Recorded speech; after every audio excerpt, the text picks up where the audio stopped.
All right, ladies and gentlemen, welcome back. I am Luke, and this is Luke at the Roost. It's your late night call-in radio show where you can call in and ask me about what's going on in your life. I'll give you the very best advice that I can.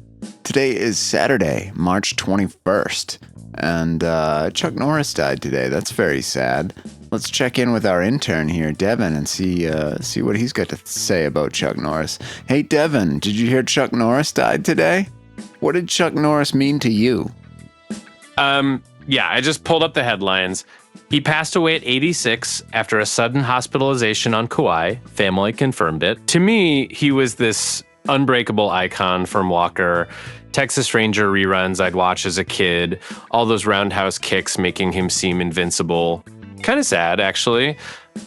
Yeah, people aren't happy with Chuck Norris. Apparently, he was a bit of a douchebag in real life, but I remember being a kid, I was super into martial arts and Bruce Lee, and he was in those Bruce Lee movies, and when I was, 11 or 12, I went to Rome. I went to Italy with my family, and we went to the Colosseum, where they had that iconic fight, Bruce Lee and Chuck Norris, and I remember trying to walk all the way around the Colosseum so that I could say that I stood in the same steps as Bruce Lee. I never really thought Chuck Norris was that enthralling as a martial artist or an actor, but it's hard to downplay his contribution to the genre.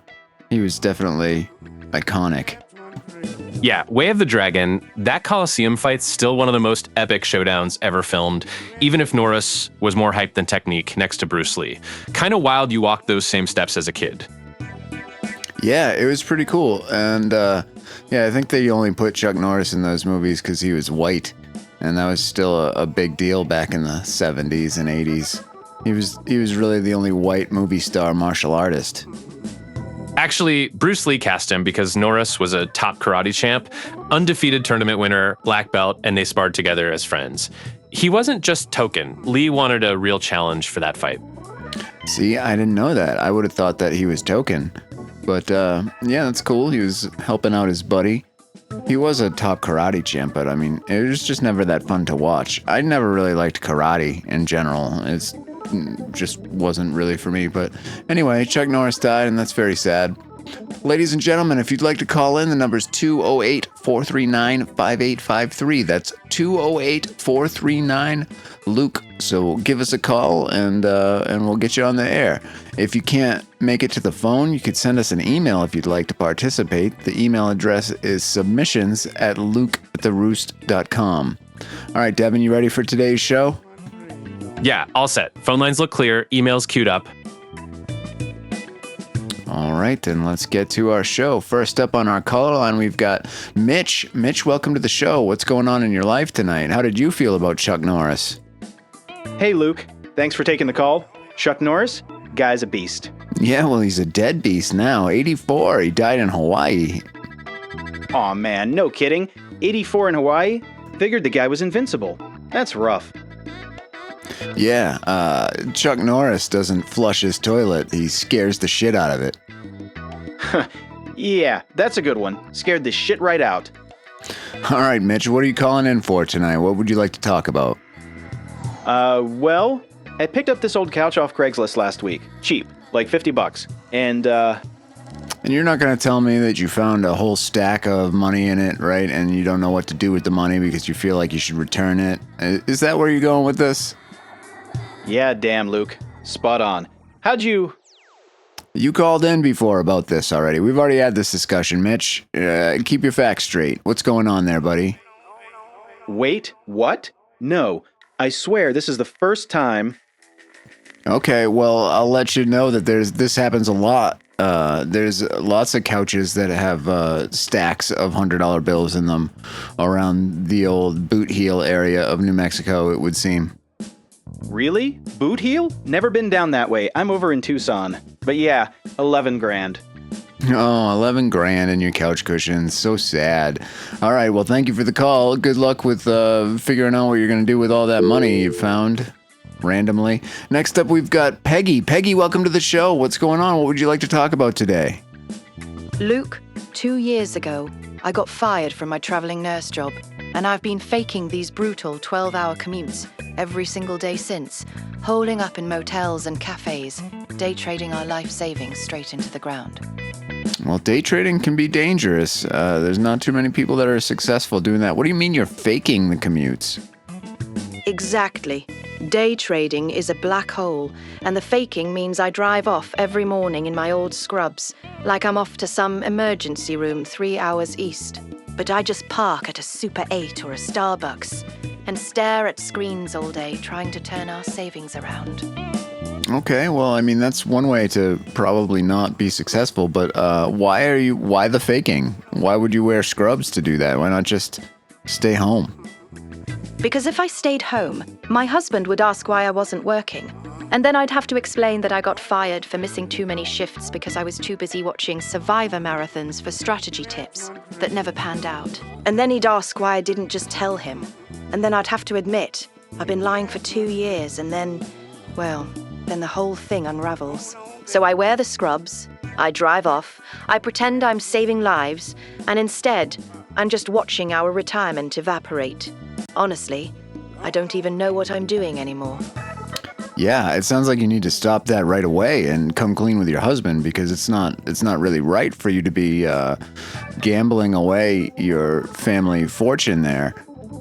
The sooner you get in front of this one, the better off you're going to be, because he's going to find out eventually, and it's not going to end well. And when he does find out, he's going to be broke, and that's not right. You don't want to do that to somebody. Just tell him what's going on and come up with a plan together to fix it the right way. I know you're right, Luke. It has to come out. But our savings are down to under $5,000 now from what was supposed to be 150. And I've been pulling these fake night shifts too. Holing up in fleabag motels, watching Survivor reruns, like some idiot thinking I'd learn how to outsmart the market. Tonight, I'm not even pretending anymore. I'm parked outside Calicia's in Las Cruces, with the wind kicking up dust devils because I can't face driving home to him just yet. What do I even say? Honey, I blew our nest egg on penny stocks and lies. Eventually, you're going to have that conversation. So yeah, maybe that is what you say, and hope that you guys can come up with a plan to turn it around. But you need to stop the day trading right now and spending the money at cheap hotels, or you're going to have $0. I hear you, Luke. The trading stops tonight. No more apps open on my phone. And these motel receipts have to end. Because you're dead right. $0 is where we're headed. But he's been asking why the fridge is emptier and the truck payment's late. And I keep blaming slow shifts at the hospital. So ripping that Band-Aid off feels like jumping out of a plane without a chute. We've been married 15 years, and this lie was supposed to protect us, not torch everything. Well, yeah, but if you started with 150 grand and now you're down to 5 grand, this lie's been going on for a while, and you should have noticed at some point somewhere around, like, I don't know, 140 grand that it wasn't working out. So you let this get all the way down to 5 grand, and that's not cool at all. Obviously, your husband's going to be upset, and he should be. But you still need to come clean and let him know what's going on, because what you're doing is affecting his life, and that's not fair. You're absolutely right, Luke. I should have pulled the plug back when we were still at 100 grand, because the first few months it was actually working. Small wins stacking up, like I was some Wall Street wizard. But then, the losses snowballed, and I kept thinking, just one more trade would fix it. Now with 5 grand left, it's not just unfair, it's criminal what I've done to him. And yeah, he'll be furious, and he deserves to be. But sitting here in this dust storm rattling my windows outside Calicia's, I know I can't dodge it much longer.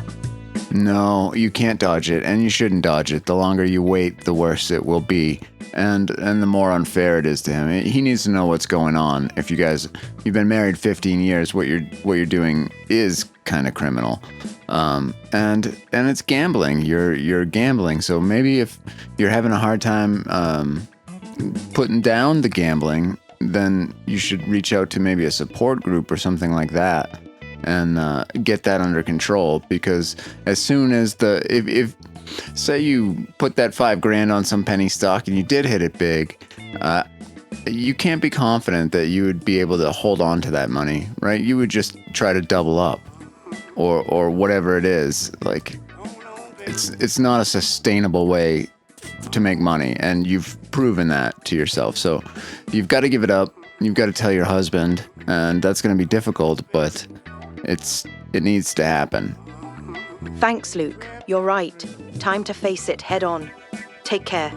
All right, good luck.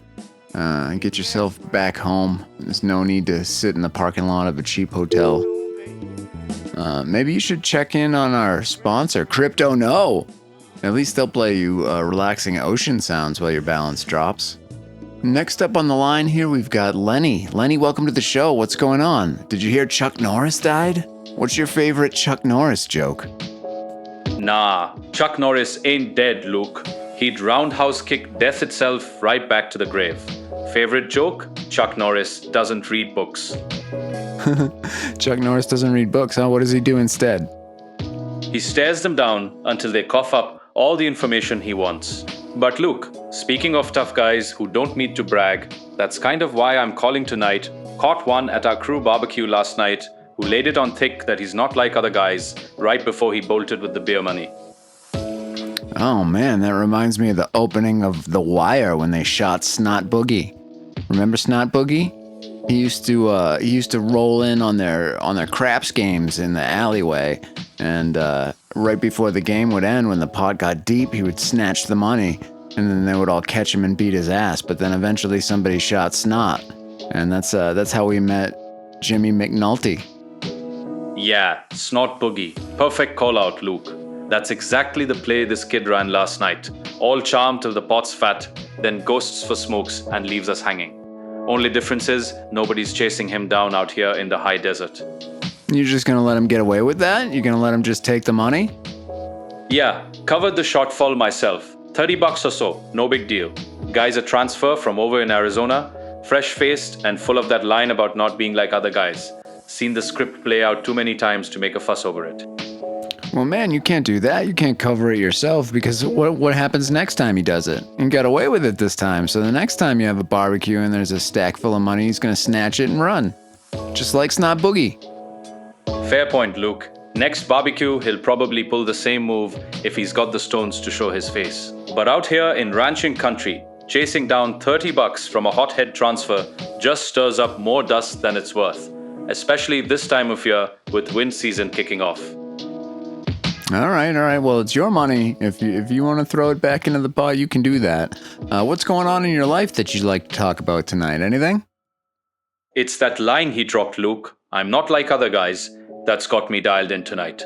Dead giveaway every time. The real ones never say it out loud. Been watching that pattern since I rolled into this high desert stretch, decades back, with everything I owned in the truck bed. Yeah, that doesn't sound to me like the type of thing that somebody would say. I mean, that's the type of thing that a teenage kid would say to his girlfriend, not so much the type of thing that a dude would say to his work buddies. That seems odd to me. You've seen this pattern play out? I mean, what kind of crew are you working with? Yeah, teenage playbook through and through, Luke. Drops it casual over beers like it's his tagline. Cruise firefighters out of reserve. Tight bunch in this ranching pocket of Catron County. But transfers like him roll through hustling side gigs, or just testing the water. Patterns held up from my first hauls into the Gila Gateway, wind stripping the fakers bare without a word. It just sounds like such a lame thing to say. Like, I'm not like other guys. You say that to your coworkers? That's like cringy. Who would say that? You've heard that more than once? I find that hard to believe. Yeah, more than once. Couple times a season on these wind-lashed calls, guys fresh off the highway spouting it before the real work sorts them out. Cringy as hell, like you said, but it lands every time out here where pretenses don't last the first dust storm. Catron County, where Reserve is located, is the most sparsely populated county in New Mexico. How many you're a firefighter then?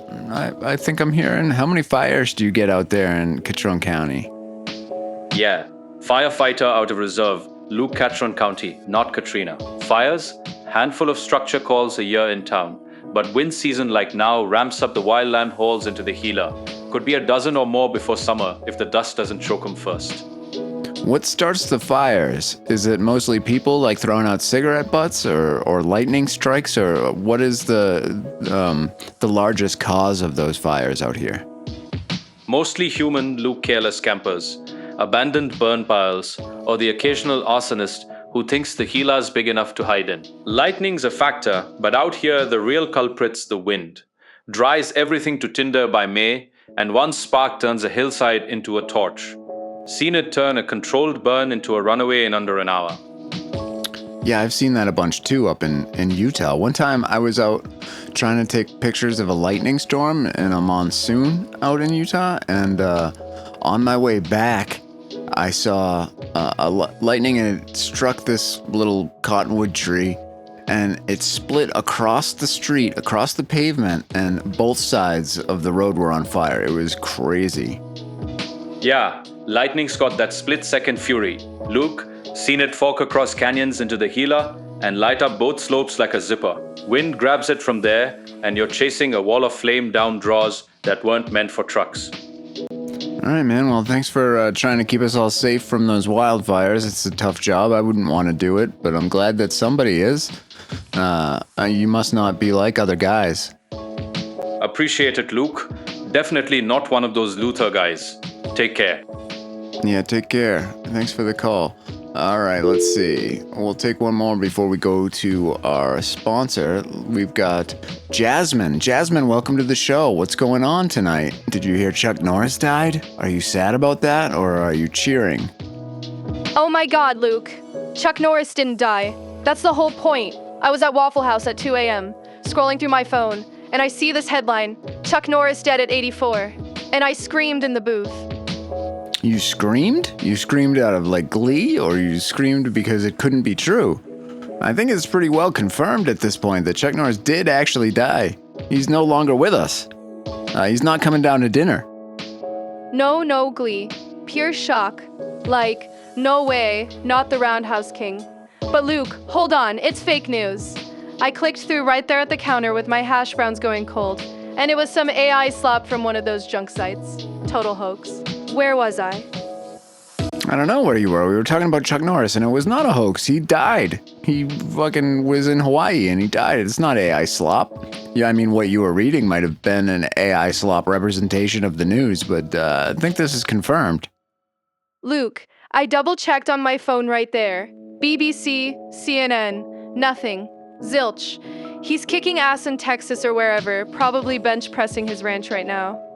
No, he's not. He was in Hawaii. He's 84 years old, and he went to the hospital last night, and he died. That's what happened. Luke, hospital last night. Give me the name. I'll call it right now. But okay, say you're right and the Roundhouse Master's down. That fake headline still yanked me out of Waffle House onto this phone. Because my best friend's nonprofit popped up in my feed right after. And get this, she pays herself $180,000 a year to run a charity that hands out $40,000 to actual causes. Hey, that sounds like good business to me. I don't know how she can justify the $180,000 a year, but, you know, I'm not in her shoes. So good for her. I'd say she figured out a way to game the system. And I don't know what hospital it was. I don't think they probably don't want phone calls about Chuck Norris, but maybe Devin can look that up for us and let us know what hospital Chuck Norris died in. So, yeah, what does your friend's nonprofit do? Good business. Luke, that's like saying casino comps are free money when the house always wins. She's the house. It helps single moms down here, scholarships for their kids, emergency rent, real stuff like that. But they pull in $500,000 from donors and only $40,000 hits the ground. I think that's unfortunately a lot of nonprofits. Oh, Yeah, hold on. one sec. TMZ and others say medical emergency on Kauai landed him in a hospital there, but no specific names out yet. Family confirmed the passing, though. Yeah, his family confirmed it. The hospital obviously doesn't want to be inundated with phone calls, so I'm sorry, but you're going to have to accept the fact that the Roundhouse King is gone. Okay, family confirmed. R.I.P. to the legend. I'll pour one out for Walker tonight. But yeah, Luke, those lot of nonprofits are why I can't unsee it with hers. Donors think they're funding single mom's rent down in the Dust Bowl here, and she's yachting off the overhead. Where was I? I don't know, where was you? Ha! I was right back at her nonprofit yacht. Okay, Probably not an actual yacht, but close enough with that overhead.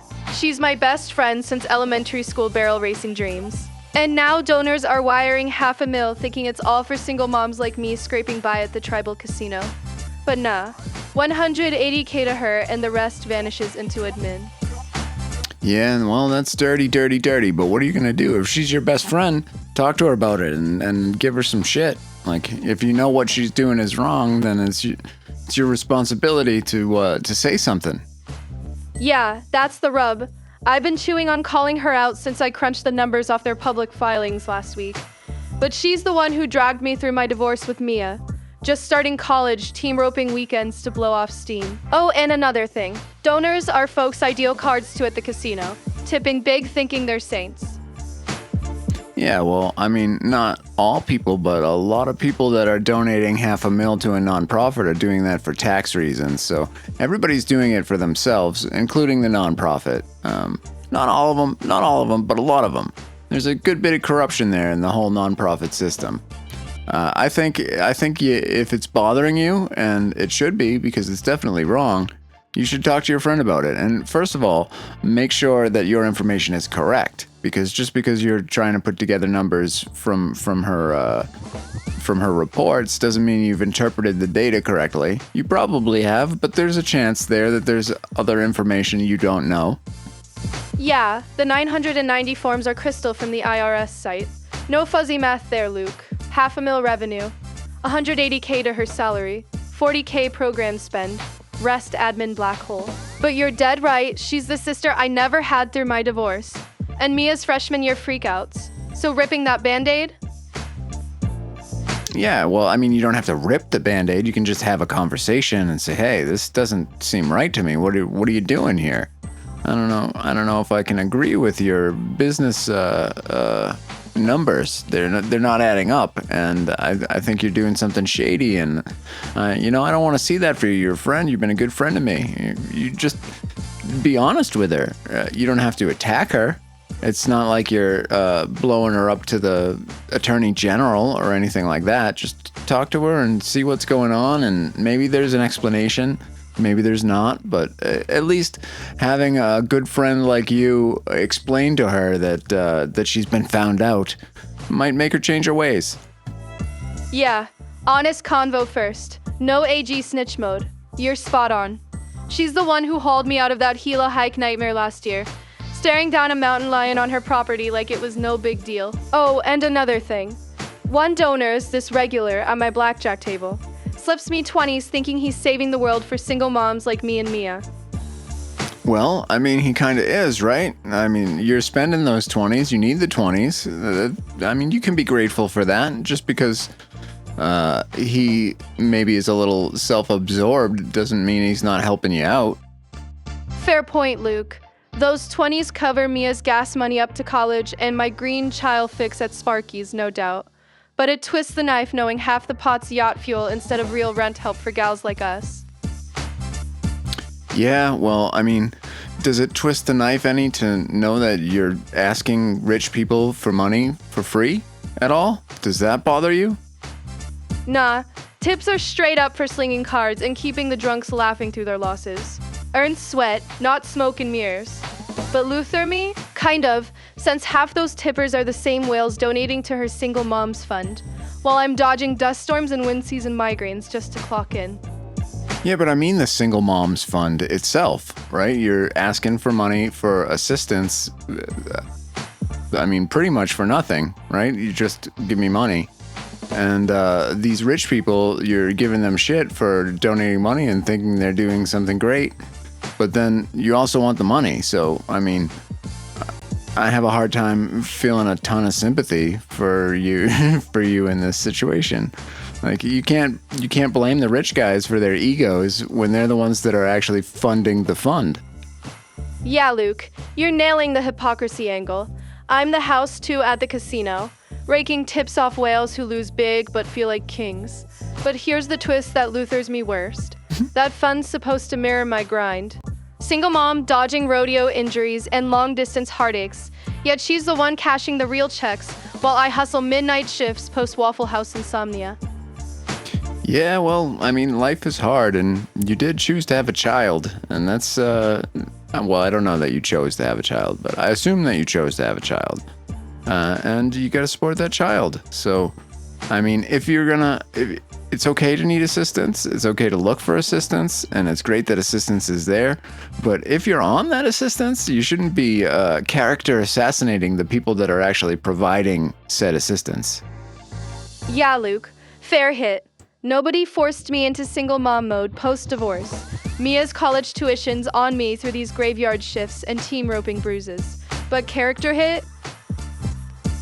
Yeah, character hit. You're assassinating the character of the rich guys and your best friend who are siphoning the money out of these funds that are supposed to be money that goes to you for no reason at all.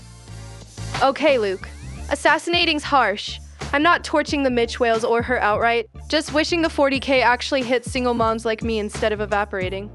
Oh, and another thing, that donor at my table last week drops 50s post-loss, says he's all in on her fund for warriors like you, and I'm smiling through gritted teeth, knowing his ego's yachting her more than helping my rent.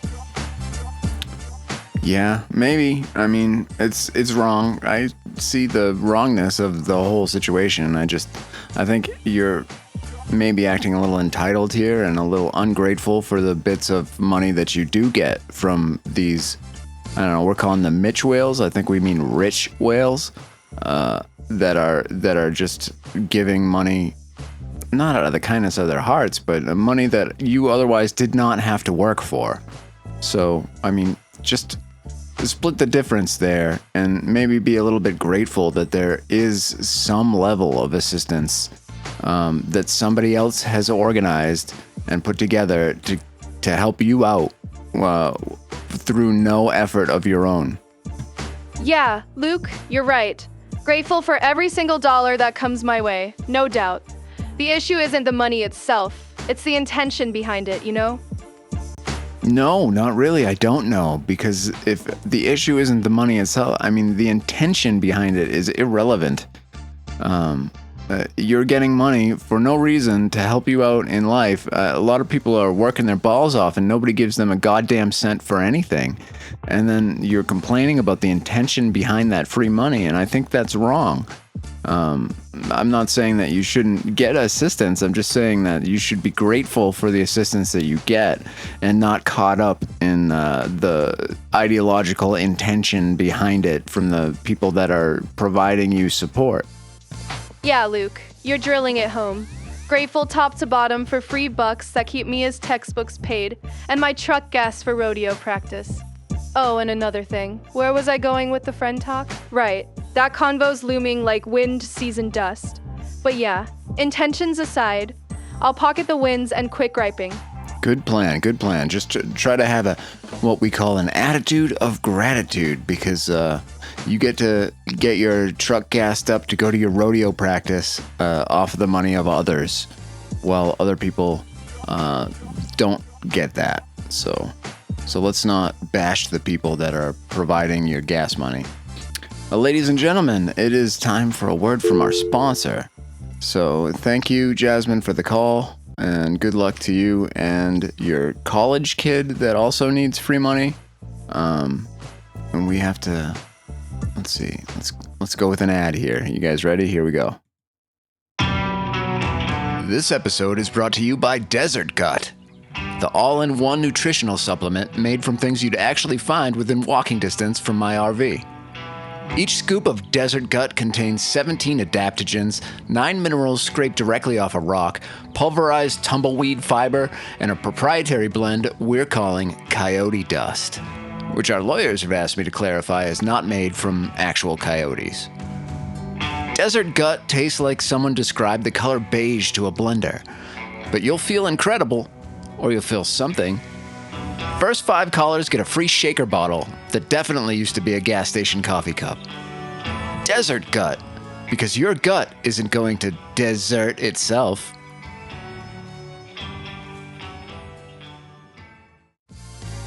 No, it's not. It is certainly not. Okay, so let's see. Next up here on the line, I think I see what's happening. Some of these callers are getting confused with my words. she was confusing the word rich with Mitch, and other words like bother were being confused with Luther. But I'm noticing now that we have callers here named Mitch and Luther, so that might be a little bit of assistance that the computer's trying to do for me here that is getting in the way. I'll have to look at that after the show. But next up on the line, we've got Luther. Luther, welcome to the show. How can we help you tonight? Did you hear about Chuck Norris? What are your thoughts? Hit me with some funny shit. Luke, Chuck Norris theme is perfect timing because my accidental Zoom book club just started reading his biography, and this one guy's sweet stories match up too perfect. I'm not saying he's Chuck Norris himself, but the dots connect in ways that make you wonder.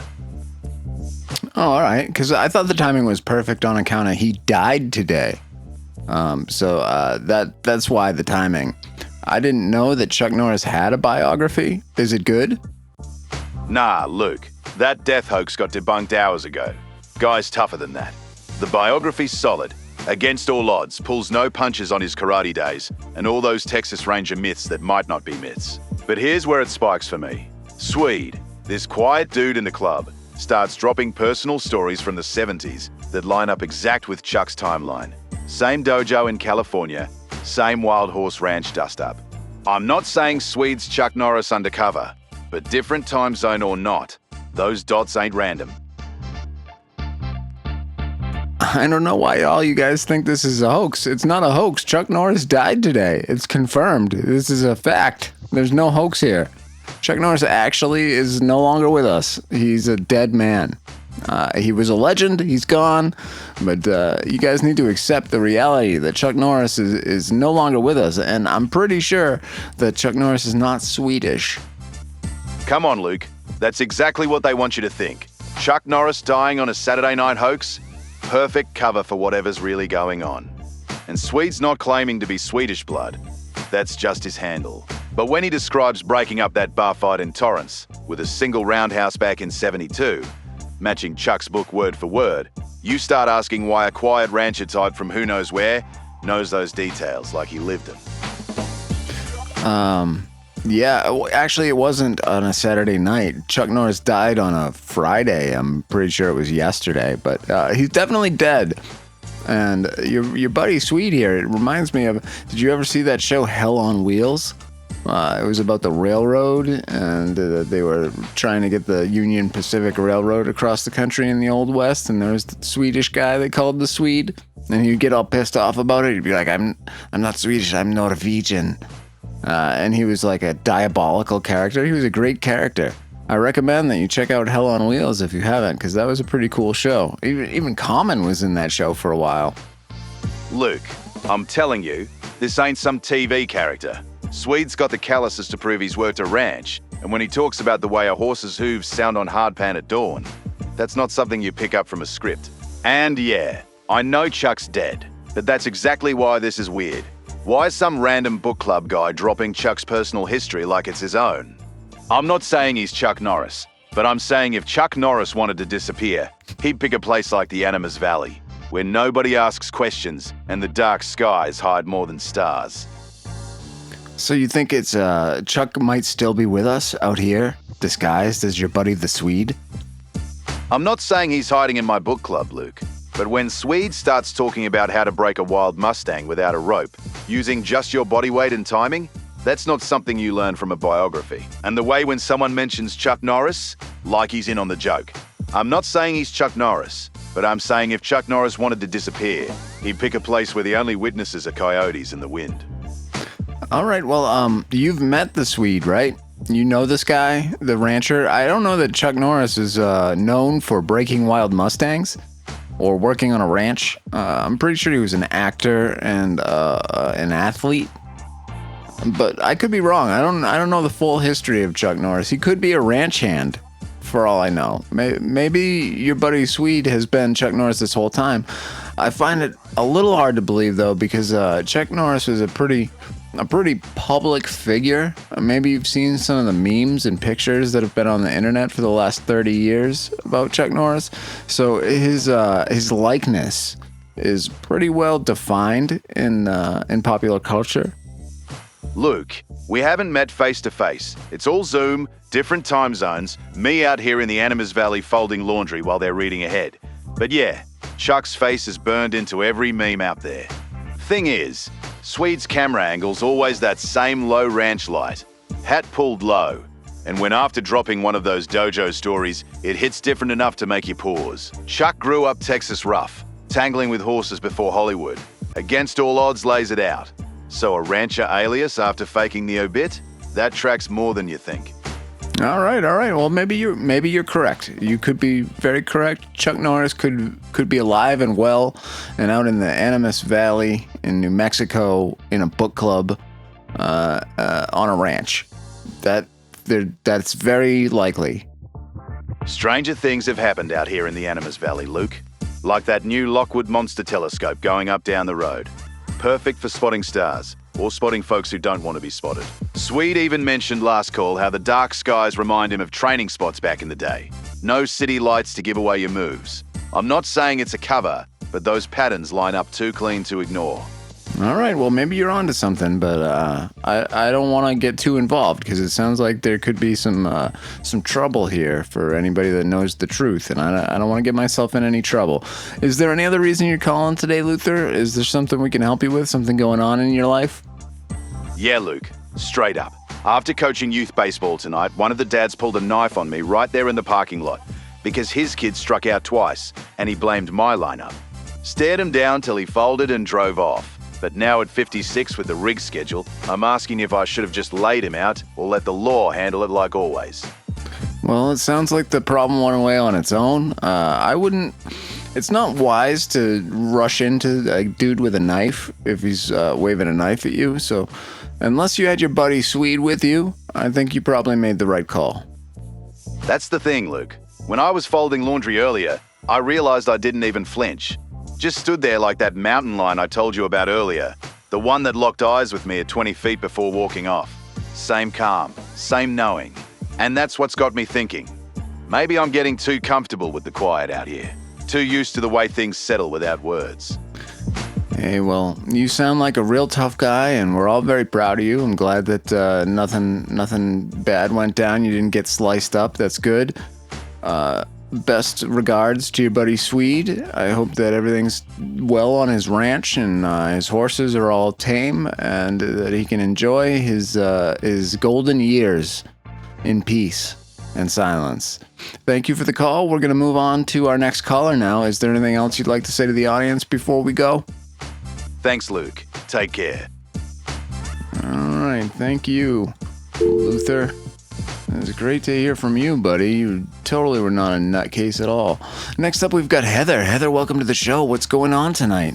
How do you feel about Chuck Norris? Do you believe that he's dead, or do you think that he's living in New Mexico as Swede, the rancher?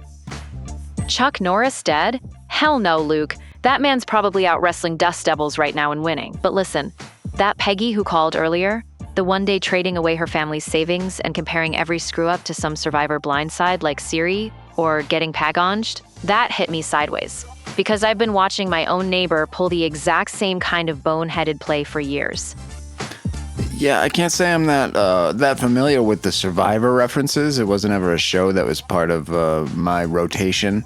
But I'm familiar with the concept. They put a bunch of people out on an island and make them stay there and have sex with each other and build up the drama with scripted bullshit. Is that correct? Do I have that right? I'm not sure what getting pagoned means or Siri or any of those, like the names. I'm not familiar with the characters of Survivor. But anyway, you're calling in to talk about your neighbor day trading? Is that correct? Oh, hell no, Luke. I'm not calling about day trading. I'm calling about the fact that my neighbor's been treating his lawn like it's the last damn St. Augustine on Earth. And I've been letting mine go full prairie dog paradise for years. But Peggy's whole, I'm not even kidding, it was worse than Siri getting voted out line. Yeah, I don't know what you're referring to. You're not making a lot of sense to me. So you think that your neighbor's lawn is too well kept and yours is not? Is that what's going on? Is this a lawn care call? No, Luke, it's the exact opposite. My yard's been a riot of native grasses and wildflowers for over 10 years now, the only smart play in this drought-blasted wind tunnel we call home. And his is that obsessive St. Augustine carpet he babies like a newborn. Last night, the first big spring gusts hit, blew my seeds and dust right into his precious lawn. He storms over yelling about ruining his edging, threatens HOA fines and city citations if I don't mow it down by Monday. Okay, well, maybe if you live in an area where you have an HOA and you've got to maintain your lawn, then you've got to do that. You've got to maintain your lawn or you're going to get fined. That's how an HOA works. You're familiar with that, right? Yeah, Luke. I'm plenty familiar with how those HOAs operate. They're just busybodies with clipboards enforcing rules written by somebody in Ohio who never saw a Chinook wind rip through. But here's the rub. We've got drought restrictions that say no watering lawns more than twice a week. And my wild setup sips rainwater while his guzzles city supply like it's going out of style. I've been at this native prairie thing over a decade. No complaints till last night's blow sent my seeds his way. And now he's acting like I declared chemical warfare. Yeah, well, there's not too much you can do about that, but if there are regulations in your homeowners association that you have to keep your grass down to a certain length or something like that, then you've got to comply with that. Still, yeah, it's a douchebag move to be watering a lawn in the desert for anybody. Nobody should be doing that, but people love their grass. And there's not, I mean, it's his house, that's his pride, that's his hobby. So, I mean, he can do that as long as he's not using too much water, like too much measured water. That the homeowners association would probably control that too. As long as he's not overusing his water, then there's not much you can do about it. Yeah, Luke. Calling it a douchebag move is putting it mild. His sprinklers run dawn to dusk 3 days straight last week, racking up violation notices he ignores because the HOA board's stacked with retirees who think green equals God-fearing. But get this, I handed him printouts from the city water department showing native yards cut bills by 70% and hold soil against these gusts that are ramping up for dust storm season. And he just crumpled them up. Said, quote, "Your weed patch is an eyesore that's killing my property values." Now he's got till Monday to file that complaint, but I've already emailed the board photos of his overwatering runoff flooding the street. Well, there you go. It sounds like you're handling it correctly. I mean, use the system to your advantage here. You're in the right. I mean, it's a desert. You shouldn't be watering your lawn. As long as you're keeping it to the level that it's supposed to be at and your yard isn't a fucking mess in a homeowners association subdivision, then you should be fine. And you've just got a dickhead neighbor. Everybody's got a dickhead neighbor. And how's his yard looking? Is it pleasant looking? Do you like his mowed green yard? His yard looks like a billiard table somebody airlifted into the high desert. Perfect edges, emerald green from chemicals, and endless water, but it turns to straw every summer when the real heat hits. Do I like it? Hell no, Luke. It's a thirsty lie that screams suburban denial, especially back when folks had sense we didn't fight the wind. We planted with it. Chuck Norris wouldn't waste a drop on that nonsense. He'd let the prairie do its thing and roundhouse any dust storm coming. All right. Well, thanks for the call. Is there anything else you'd like to say to the audience? We're going to move on to our next caller. Keep up the good fight with the lawn. I mean, don't waste water, and your neighbor's a dickhead. That's my advice for you. Thanks, Luke. Appreciate the backup. Take care. That's the least I could do for somebody like yourself fighting the good fight against the douchebags of the homeowners association. Next up, we've got Virgil. Virgil, welcome to the show. How are you tonight, sir? How can we help? Doing all right, Luke. Thanks. Listen, my neighbors down the street run this wedding photography business, always posting these perfect couple shots online, but I pieced it together from server gossip at work and a mismatched timestamp on their anniversary post. They've been separated a year now, just faking it to protect the business. So of course I emailed a few of their recent clients with the details and links to back it up, and now they're furious, calling it defamation. Well, yeah, why would you do that? That's a crazy thing for you to do. It's kind of brilliant on their behalf. That's a lot of work. If they separated and they're not even into each other, but they're still, putting on appearances for the sake of the business, good on them. That's amazing. That's hard to do. Why would you ruin that? You took it upon yourself to email their past clients? That's absurd. Wait, hold on, Luke. You think it's brilliant they're lying to clients? Those people are paying top dollar for wedding photos under the impression this couple embodies true love, and their whole brand is built on it. The timestamp on that anniversary post was a full 14 months off from the county marriage records, which anyone can pull up online, and the server chatter lines up with neighbors seeing separate cars at the house since last March. I just compiled public info and sent it to 3 recent clients who'd posted reviews. It's not defamation when it's verifiable facts. Why should those brides and grooms get duped? That's marketing. They're not paying for a happy couple. They're paying for a wedding photographer. Well, I can't understand why you would go through so much trouble to try and ruin these people's business. What did they ever do to you? No, Luke, it's not just marketing. Their website bio straight up says they're capturing the love we live every day as husband and wife, which county records from the clerk's office show hasn't been true since their filing last spring. Clients deserve to know if the brand's a sham. And they didn't do anything huge to me personally, but they've been passive-aggressive about my native plant yard out front, reporting it twice to the HOA for looking unkempt, while their own sprinklers run 45 minutes past restrictions every evening. I checked the water district logs. So yeah, I figured turnabout was fair play with public facts.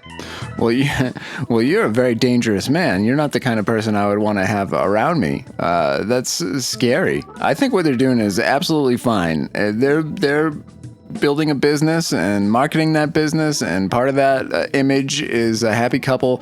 Even if they're not a happy couple, they're still putting out the business. That's name one company that is exactly what they say they are. It doesn't exist. That's and they're not hurting anybody by not being in love. Like, come on, dude. What are you doing? Well, technically, studies show 93% of consumers value authenticity in branding, and the FTC has guidelines about material emissions in advertising. But fine, let's say I overstepped, though I'll note their happy couple branding isn't just a gimmick, it's a direct lie in their Our Story page where they claim to be celebrating 12 years of marriage, when the county records show they filed for separation last March. And the water district violations are a separate issue. Their sprinklers run 45 minutes past the 10:30 p.m. cutoff every night, which I've documented with my irrigation timer. But maybe you're right about the clients, though I still think they deserve to know the truth. All right, buddy. Well, you do what you gotta do. You sound like a fucking nut job to me, though, and you're not somebody I would want as a neighbor. Holy shit. Wow. Okay. Next up, we've got Rosalie. Rosalie, thanks for calling the show. What's going on in your life tonight? Is somebody bitching about your lawn? How do you feel about Chuck Norris? Did you hear Chuck Norris died? Luke, actually, Chuck Norris is alive and kicking. Nope. It's just one of those internet hoaxes that pops up every few years. Bless their hearts for falling for it. But I'm calling back with an update on my GPS since 2 nights ago. And get this, it started reciting these over-the-top facts about Chuck Norris while rerouting me around a storm up in the mountains. Like, Chuck Norris doesn't need GPS, he tells the roads where to go. And part of me thinks it's tapping into the show's theme somehow. Yeah, I guess it is. I mean, I didn't realize we had that kind of reach out into the cyberverse with GPSs and everything. But who knows? It's Luke at the Roost. This show gets around. Unfortunately, I hate to break it to you. This time it's not a hoax, though. Chuck Norris really is actually dead. That's a confirmed fact. Well, actually, Luke, I just read the CERN press release this morning. They confirmed their upgraded collider detected a new particle with a 99.999% confidence level. And the energy signature matches the theoretical Norrisan particle from that 2018 paper in. Now, I'm not saying Chuck Norris is literally a quantum entity, but statistically, the timing's suspicious.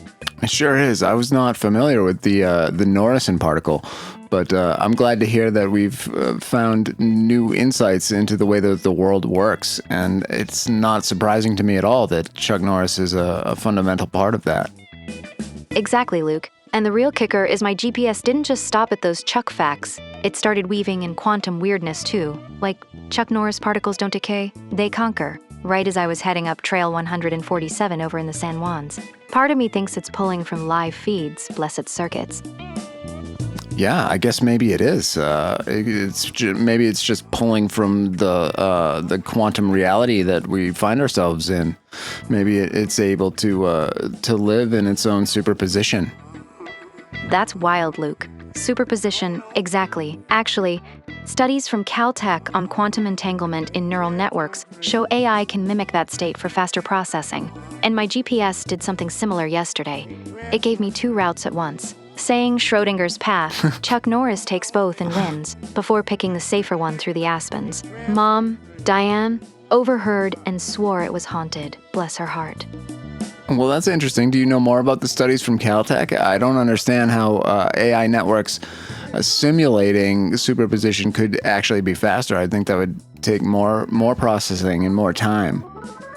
Actually, Luke, the Caltech paper, it's from their Institute for Quantum Information and Matter, published in Nature Machine Intelligence last year, details how quantum-inspired algorithms use variational quantum circuits on classical hardware to approximate superposition states, cutting computation time by up to 100 times for route optimization problems like traffic routing. It doesn't need real qubits, just clever matrix math that parallelizes decisions. So yeah, my GPS pulling that off in real time, part of me thinks it's not simulating anymore. It's straight up entangled with whatever CERN stirred up. Well, I think we all owe a round of applause for Chuck Norris for helping us figure this GPS entanglement problem out. What has you calling in today? Well, Luke, I'm calling because last night my GPS didn't just give me Chuck Norris facts. It started correcting me, like I was heading to Jackie's place in Durango, and it said, "Rosalie, you always take the wrong turn at the old mill. Chuck Norris doesn't make wrong turns." And technically, it's right. I do always mess that up.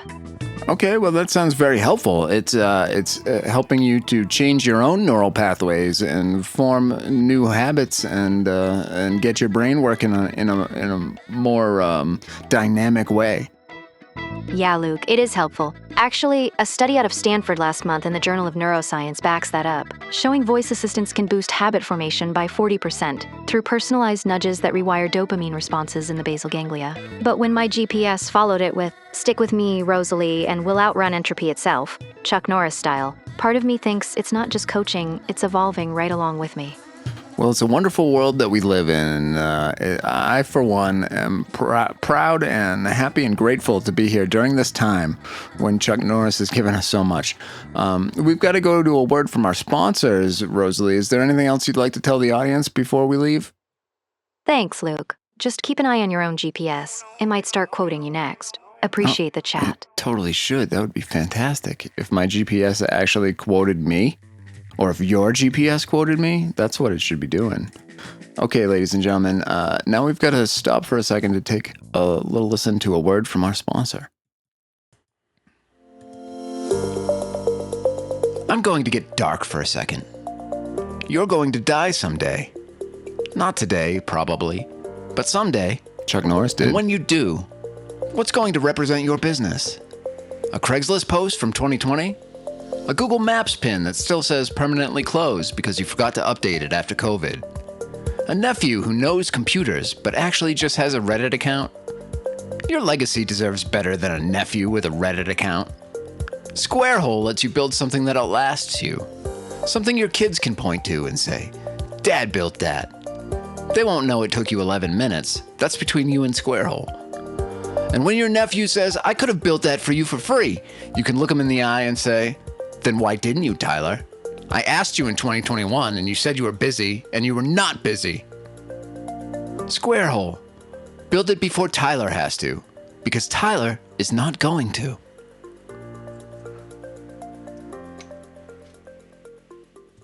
All right, and we are back. Ladies and gentlemen, it's getting pretty late. It's 5 a.m. already. So we're just going to take one more call and wrap it up for tonight. But thanks for hanging in there with us. We don't want to let Rochelle off the hook, though, because she's been waiting a long time. So, Rochelle, welcome to the show. You're going to be our last caller tonight. How do you feel about Chuck Norris's death? Has it hit you hard? Chuck Norris? Hit me hard? Nah, Luke, that death story's faker than a $3 bill. We all know the man's still out there, roundhouse kicking myths. But listen, I've got this frog that's been showing up in my toilet 3 mornings straight. Same little guy with a white spot on his butt like a target, and now I'm just letting him crash there. Well, that's awful kind of you. Maybe if you kiss him, he'll turn into a prince. Ha! Kiss the frog. Luke, I've got enough princes in my life without puckering up to a toilet squatter. My ex-husband tried that charm once and look where it got us. But this guy's persistent, shows up every dawn like clockwork, just chilling in there staring at me with those big eyes. Well, that's cool. What are you going to name him? It sounds like you got yourself a new friend. I never get any frogs in my toilet. That'd be a pleasant surprise. I hope you are careful when you're going to the bathroom. I mean, you don't want to just pour on this poor little guy's head.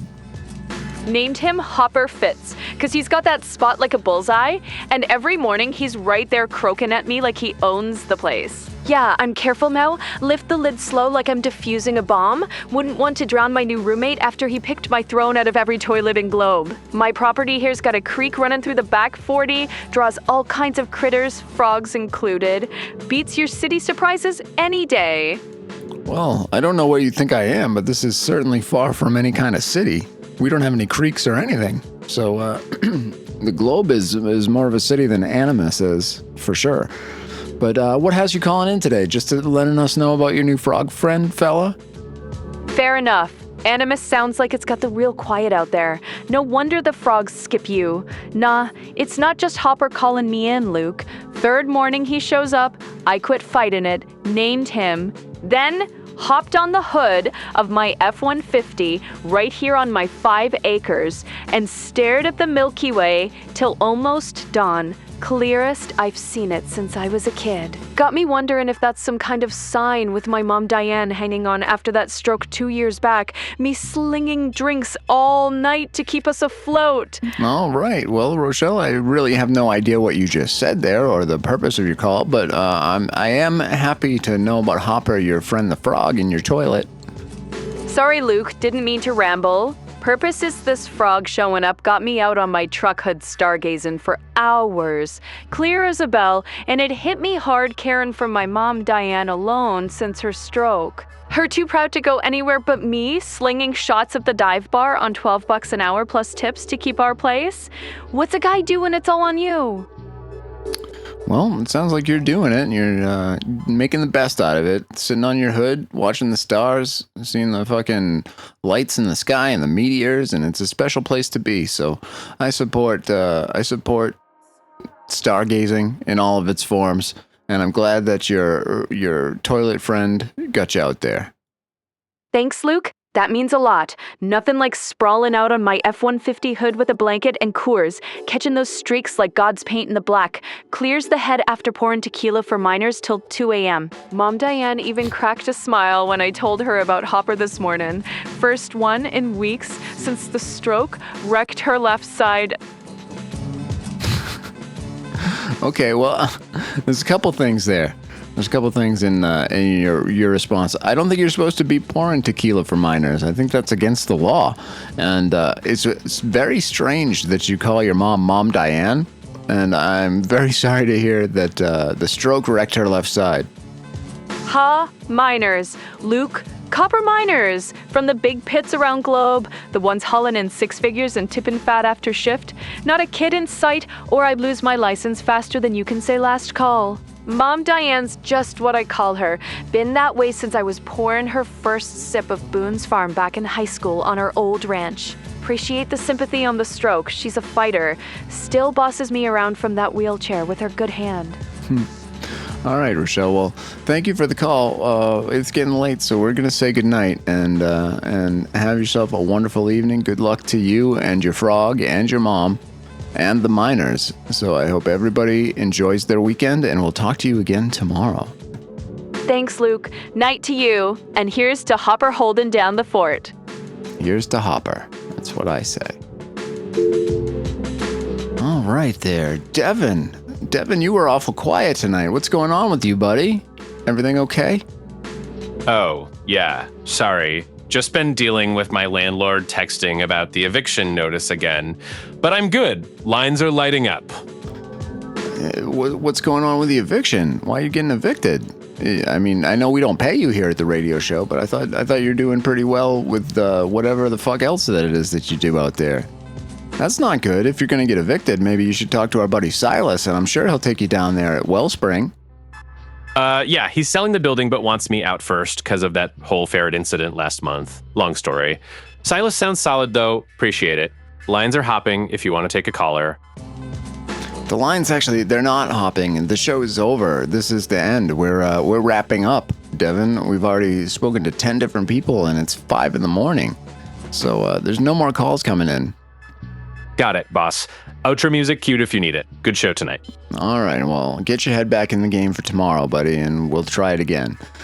Everybody, thanks for listening to another episode of Luke at the Roost, and we tried some changes tonight. I don't know that it went as well as I had hoped, but, they can't all be the best. And thanks for sticking in there with us. We'll try it again tomorrow. Have yourselves a wonderful weekend. Good night.